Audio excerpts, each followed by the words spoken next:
We've been doing a lot of different sock themes. So today I'm going to show you how to make a sock turkey for Thanksgiving. I don't think there's that many Thanksgiving crafts out there. So I'm going to focus a couple of my videos on doing some cute Thanksgiving decorations. So today is our sock turkey. So in order to get started, I got the sock at a dollar store, one set of socks. You can use brown, any type of tan. I kind of liked this color. I thought it was pretty with the burgundy in it. And then you're going to need felt. Now the felt for the back piece is one of those stiffer felts, so that way it stands up well. And then the felt colors for the inside of the feathers, I just used regular felt. And for this one, I used a green, a brown, and a burgundy. And then an orange for the beak, some beads for the button, which are the same beads we used for the snowman. A little piece of, you could use felt. I really like the rickrack for his waddle, but you could use felt if you don't have the rickrack. Fabric scissors, regular scissors, a pen, a pencil, and some thread that matches your sock, and needles for the sewing. So to get started, the first thing you want to do is your stencil. So what I did was I found online turkey. This is the original turkey when I copied it over. And so then I turned the turkey sideways and enlarged it. My first step, I didn't like it. Then I enlarged it again, and that was perfect. So basically all I did was I just cut off the feet part, and all I'm pretty much using is just the feather part so that the back looks like that. So that will be your base. And then for each of the feathers, all I did was take the end and I traced it as much as I could. So I went ahead and I traced the feather here all the way around to this point, and then I just manually traced it down. Then what I did was I cut this out,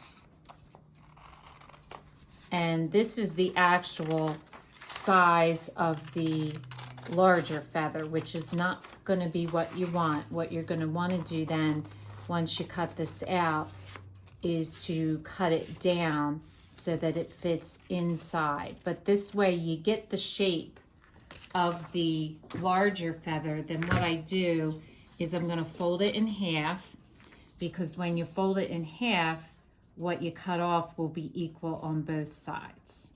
So that way it'll be the same on both sides. So then I'm going to fold it in half, and then I'm just going to cut some of this off following the same shape that I have,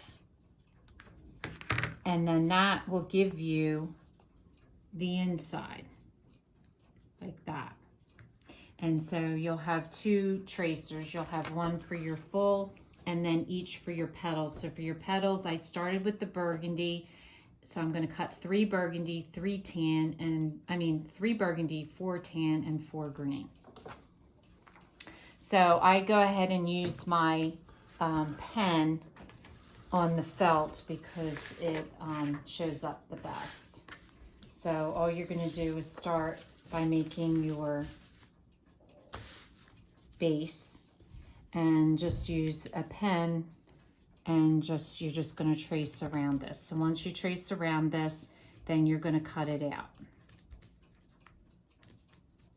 Okay, so once you've cut everything out, you can go ahead and start gluing. I use my tacky glue, and I start at the top because you may get a slight bit of overlap. You may not. It doesn't really matter because you're not going to see it anyway. But that way, in case you do, it looks neat. So you just want to put some tacky glue on the back, and then just place it like so. And then you just want to go along. I do one side and then go down and do the other side. And make sure that your traced piece is on the back because you don't want to see any of the pen marks. So just make sure you're placing them down correctly.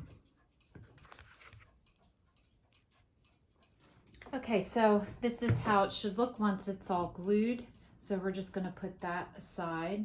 And the next thing we're going to do is the body. Now, for this sock, typically for my snowman, I start at the bottom and work my way up. But in this case, this is going to be the head. And so I'm going to cut off the bottom. And because this is a really loose sock fabric, I'm going to stuff it before it's cut, because once you cut it and you stretch it, it might unravel a little bit more. So I'm going to go ahead and stuff it. Now, the whole thing is not stuffed with the polyfill. I do leave some room at the bottom to put some rice in it to give it a little bit of weight. So just stuff the top portion with the polyfill, and you're going to cut it off right above the heel line. And then you'll fill it with rice, and then we'll sew it together. So once you've cut it, then you're going to go ahead and try to cleanly put some rice into the hole and fill that up. It's a little tricky.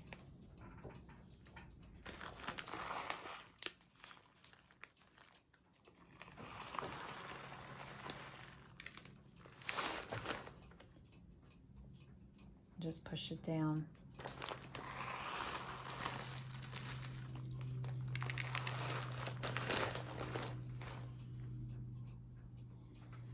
Okay, and once you have a good amount in there, just to give it a little bit of weight, then you're going to take your needle and thread, and because this is such a loose fabric, I knot it off. So you're going to do a loop like so and knot it, so that way it stays secure and doesn't pop through the weave. And so now you're just going to do what we've done with the snowman and the pumpkins, is you're just going to weave your needle and thread through the end of the fabric until you get all the way around to the beginning. So once you're back to the beginning, you're just going to tuck all that extra inside, and then you're going to pull it tight so that nothing shows, and then you're just going to knot it off.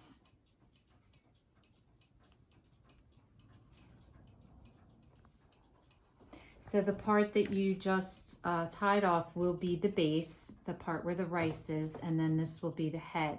Now you can do one of two things.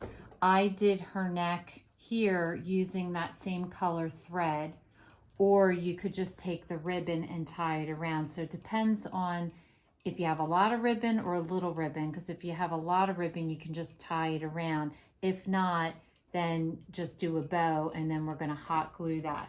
So if you want to do it the way that I did it, you're just basically going to take your matching color, and you're going to just figure out where you want your head to be. And I'm going to tie it off just like I did before so that the thread is secure. And then you're just going to wrap it around the head and pull it. You don't want it super tight, but just tight enough that you get a neckline. And then right where you had it, you're going to tie it off again. So I have 2 beads, a flower. I had gotten these flowers at the dollar store back in the spring, so we're going to use one of them.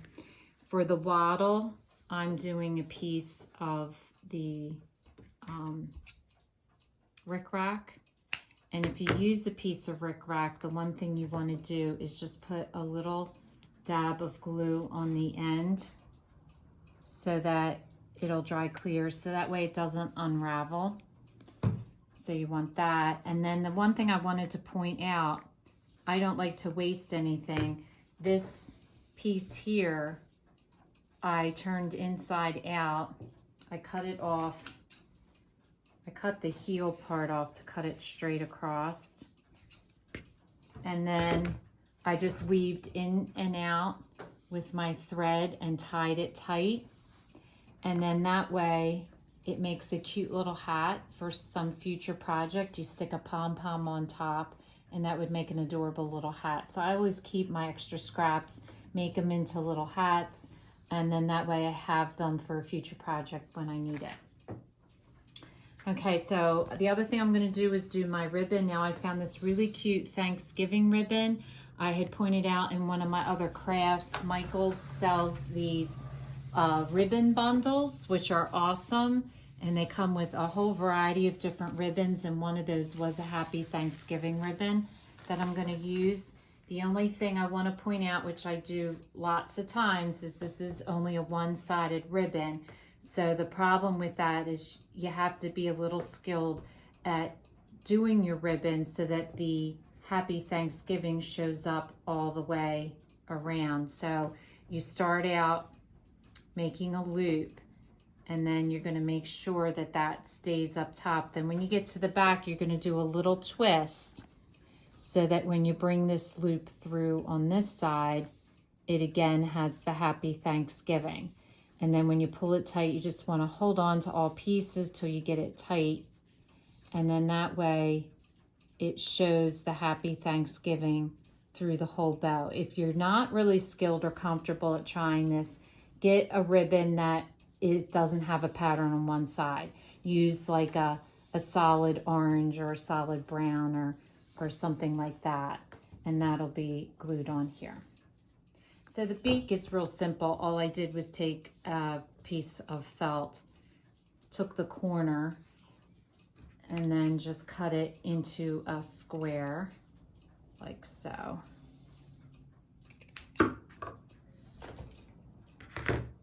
And that's the beak. And then the only thing I did was I ran a line of the tacky glue to kind of close the beak, and I just ran it along the inside seam. So that way the mouth is still a little bit open, but it's closed so that the beak kind of stays together. So decide what part you like as the front.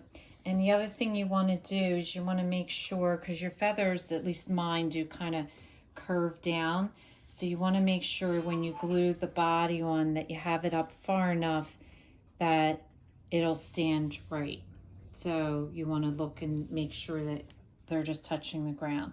So basically what I'm going to do is just put a line of glue along there and then push my turkey body down. Now, the next thing you'll notice about my turkey is it looks like her head is tilted, which it's not tilted. I put the eyes on at a diagonal, so you can either have them straight or at a diagonal, whichever way you prefer. I think she looks kind of cute on the diagonal. So the first thing I'm going to do is glue my beads on. And for my beads, like, you could put them on like so. I tilt mine sideways and put them on so that you don't see the holes. So you just want to put a little dab of glue and put your eyes on and then glue your beak on. The flower that I picked is a peelable sticky back, but I don't trust them to be very secure, so I always add a little hot glue to the center just to make sure it's going to stick. And then you just put a dab of glue in the center of your bow and stick that on her neck. So I think she makes a really cute place decoration for your Thanksgiving feast. So if this is your first time watching, welcome, and please don't forget to subscribe. If you want to receive future notification of posts, hit the bell. And if you liked our video, please give us a thumbs up. Thanks for watching, and we'll see you again soon.